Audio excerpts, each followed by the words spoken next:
What if Taylor Swift's fame isn't the result of luck, timing, or even talent alone, but of a deep psychological alignment between who she is, how she thinks, and what the modern audience unconsciously needs? What if her success isn't accidental, but the outcome of emotional intelligence applied at scale?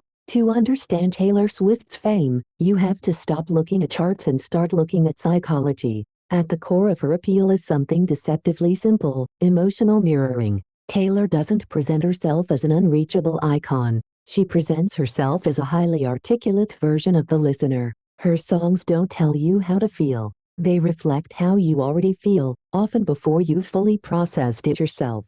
This creates a powerful psychological loop. When people feel seen, they attach, and when they attach emotionally, loyalty follows. Have you ever felt like one of her songs understood you better than the people around you? Another crucial factor is narrative continuity. Human brains are wired for stories, not isolated moments. Taylor Swift doesn't release random hits. She builds long-form emotional narratives across years. Her audience doesn't just consume music. They follow a life arc: growth, mistakes, reinvention, setbacks, recovery. Psychologically, this creates parasocial intimacy. People don't just like her work. They feel like they've grown alongside her. That shared timeline deepens trust. Taylor's fame is also powered by vulnerability with boundaries. She reveals emotion, but not chaos. She shares pain, but in controlled, composed forms. This balance is psychologically attractive because it offers safety.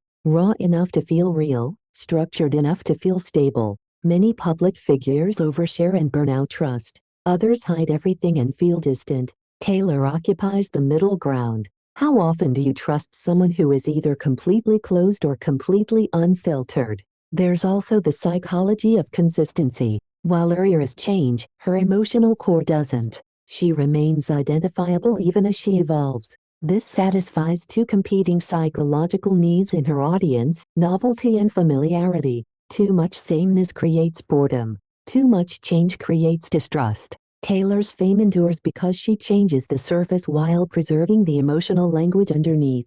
The brain relaxes when it recognizes patterns. Another key element is her relationship with validation. Early in her career, Taylor sought external approval. Later, she learned to internalize it. That shift is visible, and people respond to it instinctively. Watching someone grow out of people-pleasing into self-definition mirrors a journey many want to take themselves. Her fame benefits from that aspirational psychology. She becomes proof that emotional self-trust is possible, even under extreme scrutiny. Taylor also understands the psychology of restraint. She doesn't flood the public with constant access. She appears, disappears, returns. This creates rhythm.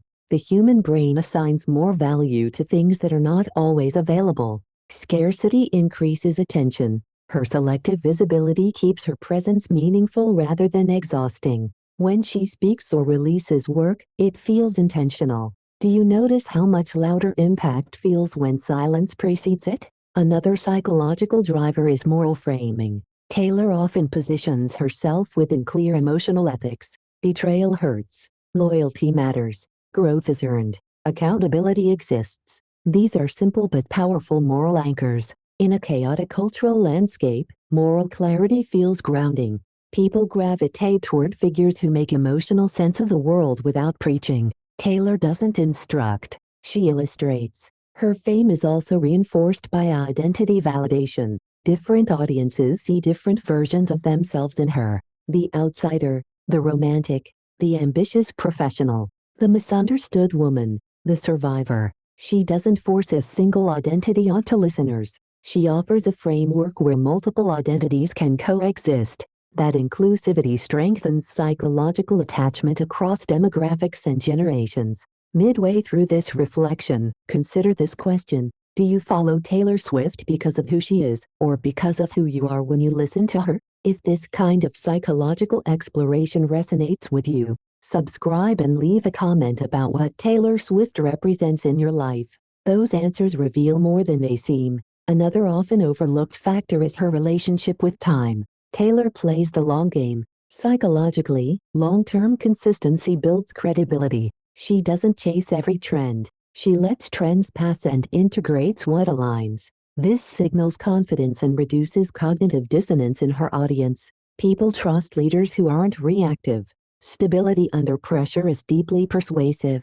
Taylor Swift's fame also thrives on meaning-making. She doesn't just release content. She contextualizes it through symbolism, callbacks, and emotional continuity. This invites active participation. Fans don't just listen. They analyze, decode, discuss. That cognitive engagement deepens emotional investment. When people think with you, they stay with you. Perhaps the most important psychological factor is this: Taylor Swift makes people feel less alone without pretending to save them. She doesn't position herself as above the audience. She positions herself among them, just further along the path. That distinction matters. It preserves dignity on both sides. Fame built on relatability lasts longer than fame built on superiority. So when people ask why Taylor Swift is so famous, the answer isn't just talent or marketing. It's psychological resonance. Emotional intelligence applied consistently over time. A deep understanding of how people feel, how they attach, and how they grow. And the final question is this: if fame reflects collective psychology, what does Taylor Swift's success say about the emotional needs of this generation? And where do you see yourself in that reflection? Share your thoughts in the comments, and don't forget to subscribe for more deep dives into the psychology behind modern fame and influence.